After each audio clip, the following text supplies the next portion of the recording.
Well, good afternoon. Man, it's such an honor to be with you all today. My family, I'm so grateful to be able to sit under a pastor like Pastor Patrick. And I mean, since day one, you guys have made me feel welcome. So I'm so grateful to have this opportunity to come to you today. So I'm going to just share a little bit about me that you may not know. I am the oldest of three siblings. I have a sister a few years younger than me, and then I have a brother who's a senior. A few of my elementary days, I was in a small city, wannabe big city of Savannah, Georgia, and secretly, I excelled in the classroom as outwardly being portrayed as a lame. But what happened was I got promoted to the 5th grade. So I was now the big dog on campus. My mother moved me and we went to a different school. So now I had an opportunity to reinvent who I was going to be. With that opportunity also came my first giant. So popularity somehow came knocking at my door in this new area, and I let it right in. And all of a sudden, I remember one day being on the back of the bus with all the other popular 5th graders, and I heard this young lady stand up and say, "I bet nobody can beat me on this bus." So I ignored it because I was on the back with everybody that was older, and she was younger in the front. But then I heard a very familiar voice calmly say, "I'm not nobody, so try me." Now my heart starts pounding, my stomach drops, because that familiar voice was my 8-year-old sister. And so when she stood up and said that, now I didn't have to worry because my sister handled every opposition, every challenge that ever came her way, right? But this challenge was twice her size. This challenge was supposed to be in my grade level, and this challenge had also won every single fight she had been in. So now as the oohs and ahs got louder on the bus, I tried to ignore it, but I started to hear the whispers. "Lauren, you gonna let them talk to your little sister like that?" Well, I thought, of course, because it ain't my business. But then I heard my mama's voice, so I impulsively respond, "You ain't gonna touch my sister. I'll meet you at that bus stop." I was fearful. I froze. And then I remembered that I had only been in one fight in my entire life. With that being said, that bus ride, we got to that first bus stop very, very quickly. And I saw myself being face to face with my very first giant. Now, today, we are not faced with little 10-year-old girls as giants. We are faced with debt. We are faced with hate. We are faced with jealousy. We are faced with marital issues. We are faced with even self-diminishment. But I think that God has given us an answer in 1 Samuel 17, verses 33 through 37, to show us how we can be giant killers ourselves. And the first of that is when he responds, "Your servant was tending his father's sheep when a lion or a bear came and took a lamb from the flock. And I went after him and attacked him and rescued it from his mouth. And when he rose up against me, I seized him by his beard and struck him and killed him." He was reminded of his past victory. See, David was a shepherd, which was a hands-on, manual labor, blue-collar type job back in the day. It was thoughtless and it was thankless. He had to feed, he had to walk, he had to protect a flock of animals who had the tendency of wandering around aimlessly. This is a very dangerous job because he had to protect these sheep against thieves and also against lions and bears and whatever other preys came after it. So it was the shepherd's job to bring back the whole flock home. So David is now recalling a time where he is rescuing his father's sheep, where he kills the bears, kills the lions, and when it turns to attack him, he strikes it dead. He is considering his past victories. I am asking you, when was the last time you considered your past victory? When was the last time when you had a rebellious child and you looked and remembered the time you covered him or her when they were in their infancy, and you told the devil that they could not have your child? You prayed that no weapon formed against it shall prosper, and you believe that. So now as the child is making decisions on their own, it's time for you to stand on that word, that nothing will prosper against your child.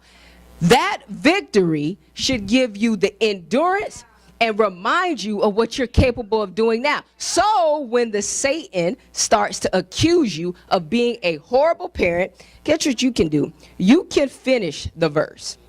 You can finish the verse where it says that every tongue that accuses you in judgment, you will condemn it. Because, baby, guess what? The good news, Satan is already condemned. So as he is lying to you, telling you that you're not good enough, you can remind him that he's already condemned because Jesus already paid the price, right? So that's the one thing that you can remember. I guarantee you, if you stand firm and consider your past victory, you can be a giant killer too.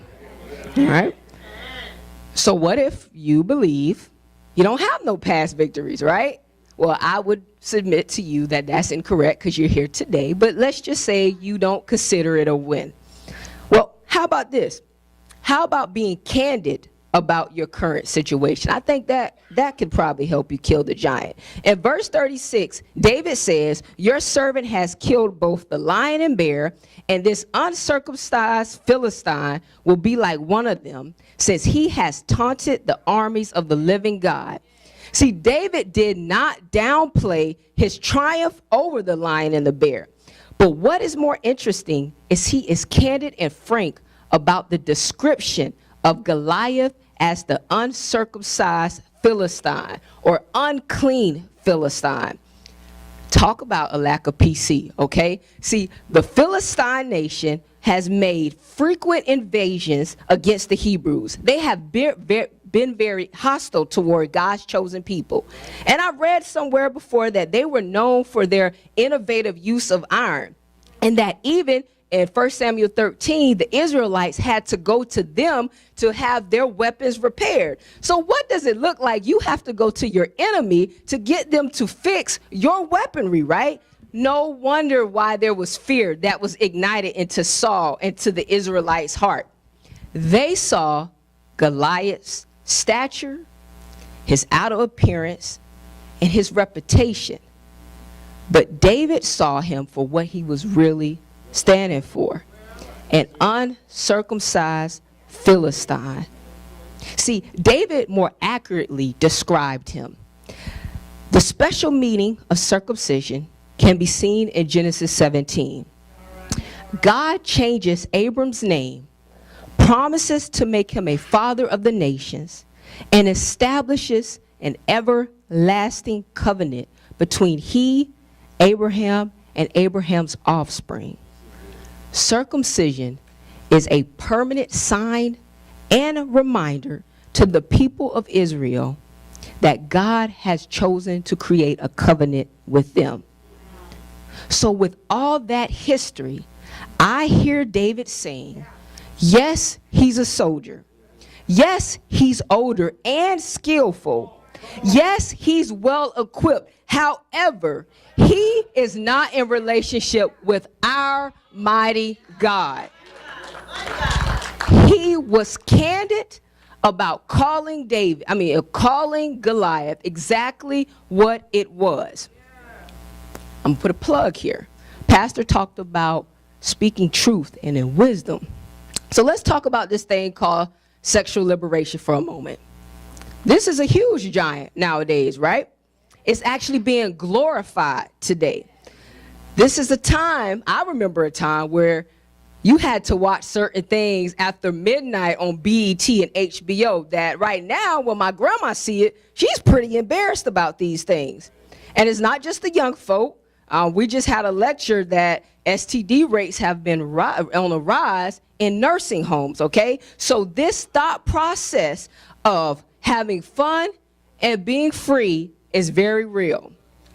But we are challenged today to call sexual liberation, this giant, what it really is. It is lust and it is sexual immorality. So being candid about it helps us to identify what it really is. Thus, it will remind us of what God says about it. God tells us to flee from sexual immorality. Sex is normal. Sex is beautiful.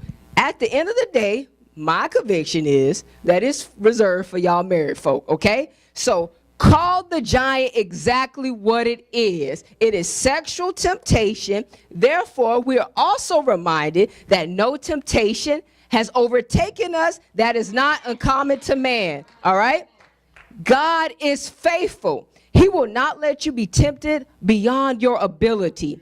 But with every temptation, he will make a way of escape, all right? So we are able to bear this and handle it. But it's your choice. You have to be frank. You have to be candid and call a spade, all right? That is the only other way you're able to kill that lust giant, all right? So lastly, you've considered your past victories. You've decided to be candid, or you just can't be candid about your situation. You have nothing else but to be confident in your God. That last verse, verse 37 says, and David said, the Lord who delivered me from the paw of the lion, from the paw of the bear, he will deliver me from the hand of this Philistine. And Saul said to David, go and may the Lord be with you.